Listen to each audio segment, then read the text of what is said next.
Hi, I'm Alan R. This is Motor Matters. Should be your favorite channel for everything motoring. And if you haven't subscribed to the channel yet, hit that subscribe button now. Because here we are with yet another video for you. Honda HRV.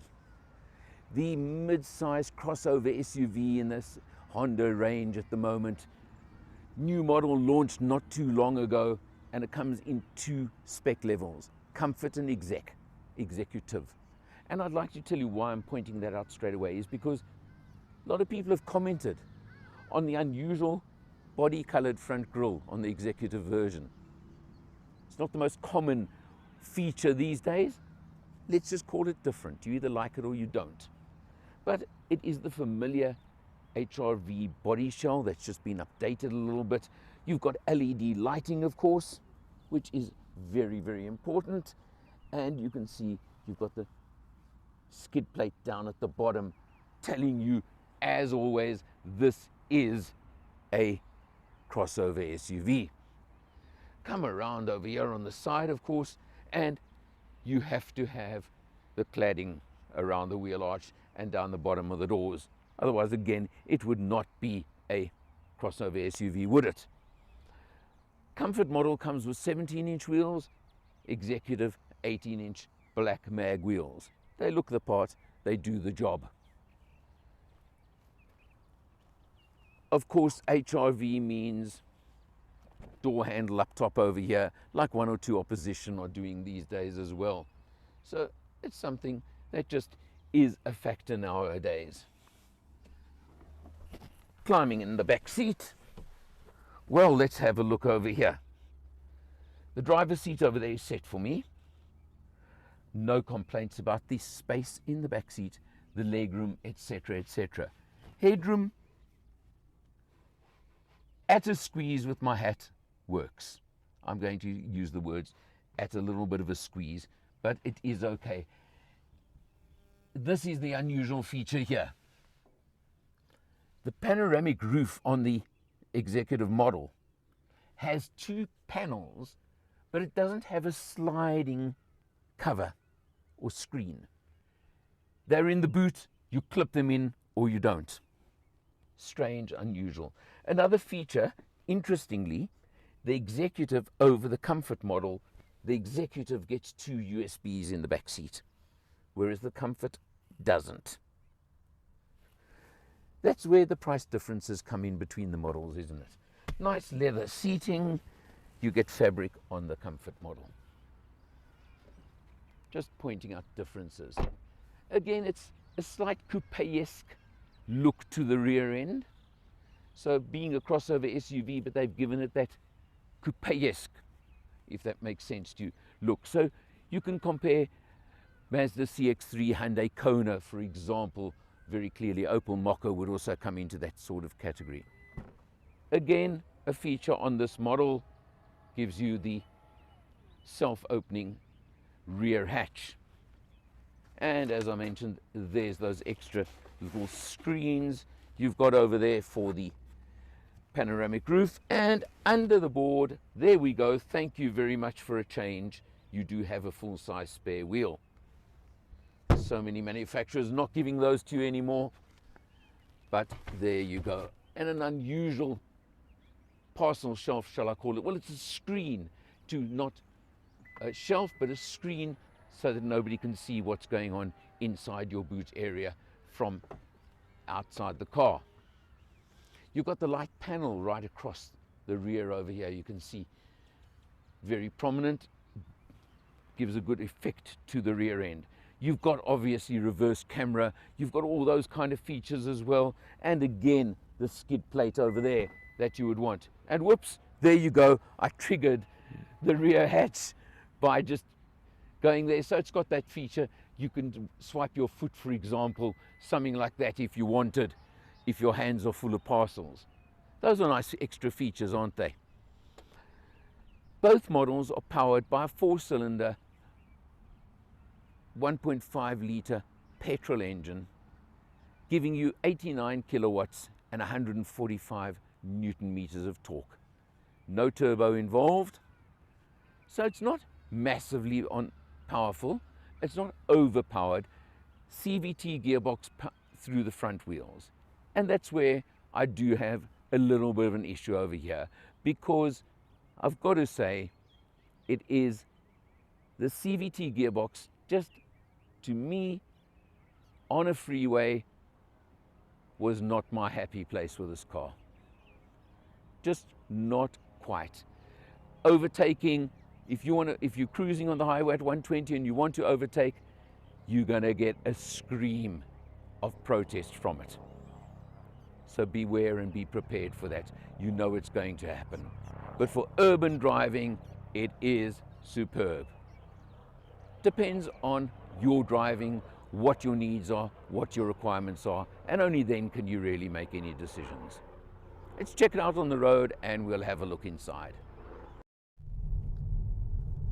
On the road, the HRV is pretty smooth and comfortable. It is a little bit, I've read reports of saying the ride is a bit hard, and it can be a touch crashy, can I say it, when the road is not as smooth as you'd like.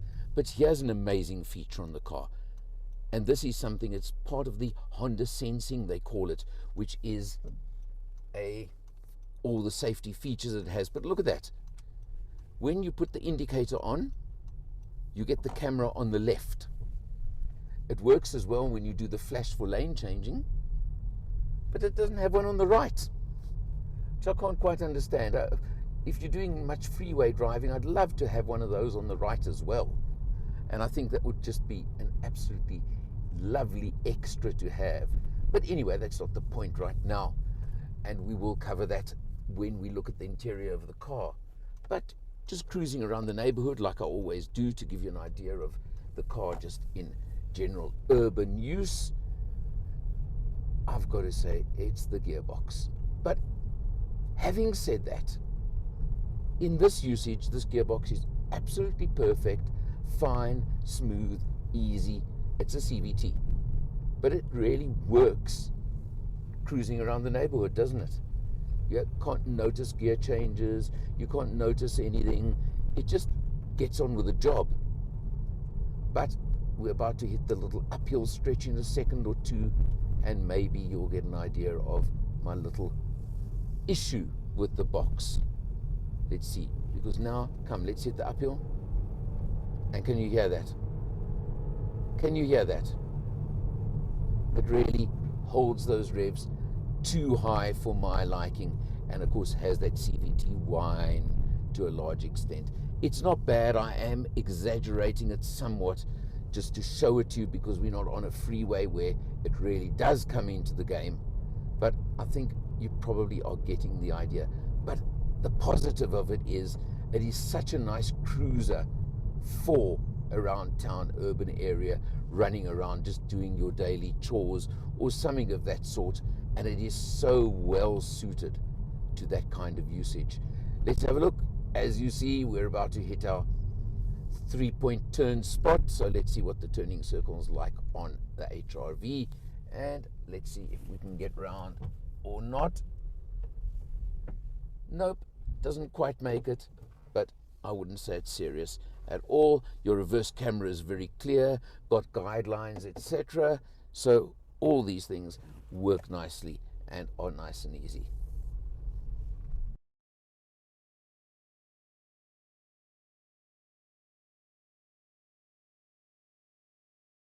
Jumping in behind the wheel, of course, we're going to look at all the facts and figures over here. Your TFT screen in front of you, it's clear, it's easy, it gives you what you want.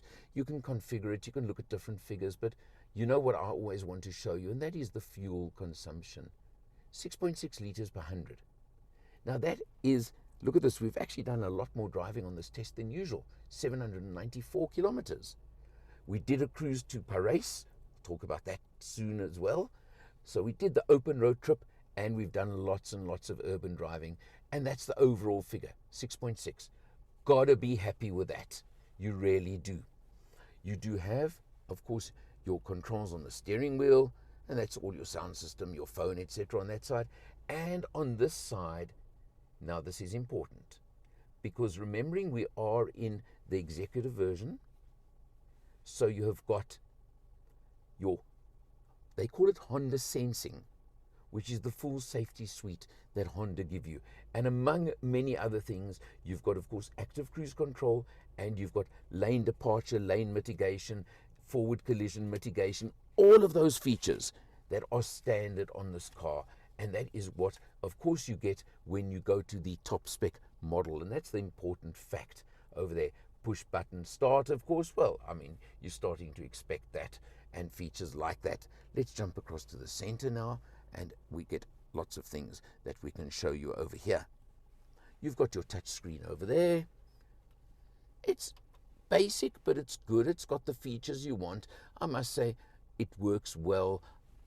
It's just as you would expect these days. I'm simply going to say it that way, and no other way for you right now. You come down below, you've got your dual zone climate control system, and then 2 USBs quite neatly placed over here. You can see, quite neat, and a little shelf over there which has got a little pimply section, can I call it, to hold your phone or an item in place neatly. But of course you wouldn't want that, because you do have your inductive charging pad over there, and that's again a good feature for you. You do have Android, of course, wireless Android Auto, all those features again. Now, the CVT automatic gearbox. Well, I've said what I've said about it in driving, in use, etc., etc. Got a sport mode, if you want to call it, and the pedals operate and come into it when it's in sport mode. Just keep that in mind. It is quite important, okay? They don't effectively work if you're not in sport mode. There you go. You've got auto on headlights, and a good feature with the headlights, by the way, is you've got auto high beam. So that's important and very useful, because that auto on and off high beam works nicely. I used it quite a bit at night. You come along just below the gear lever over here. You have, of course, got your button for eco mode. Really, but anyway. And below it, you've got a hill descent and your electronic parking brake. So those are there. Those are features you expect and are totally standard these days on most cars. Your dash has got a soft look to it, although it's not a soft feel. But again, now on the top model, another item you get is you get 6 airbags as opposed to 4 in the lower model. These are the differences between the cars that are important and that you want to know. You get leather trim as opposed to cloth. And you get this very unusual, I'll show you more of it. They're calling it a panoramic sunroof, but it's a split roof, two sections above the front and the rear. But what's very weird, you've got a manual screen on the front one, but the back one doesn't have the fitted screen. You've got 2 panels that are in a bag in the boot that you've got to clip in or clip out if you want to use them. I find that a bit odd and a bit of a pain. So they're either basically in or out, but they're not exactly practical for use, opening up just simply like this one. Can't quite understand why Honda have done that way. Well, let's summarize. The crossover SUV market is so packed with contenders. It's actually totally ridiculous. But how can you forget the fact that it's 40% of all cars sold in South Africa currently are in this category? So if you're not playing here, you are finished already. You're out of the game. So if you think of that fact, you know the competition, you know the opposition. The list is endless. Honda, of course, are renowned for their reliability, their practicality, their good build, their quality, etc., etc. They'll go forever, and they do tend to last for so long. Price-wise, you're looking at $554 for this top model, as we're in now, or $460 roughly for the lower spec version. Now, normally I always say to you, go for the safety, go for the safety. But it's quite a big price gap between the two for all that safety spec. Difficult to put a value on safety, I know that. And I normally would say grab the one with the extra safety, that Honda sensing I mentioned, but it is a big difference. This is an occasion where I'd be inclined to say, if you're going to go with the lower spec model. It still gives you the same body shell, gives you the same space, gives you the same engine and gearbox. It gives you all of those things, just at a much lower price. But the choice has got to be yours. You do get a 4-year, 60,000 kilometer service plan as well with both of them. You know Honda, you know how they ride, you know what they like, especially for urban use. If you want to live with a gearbox, that is the choice you're going to make. For Motormatters, I'm Eleanor. See you next time.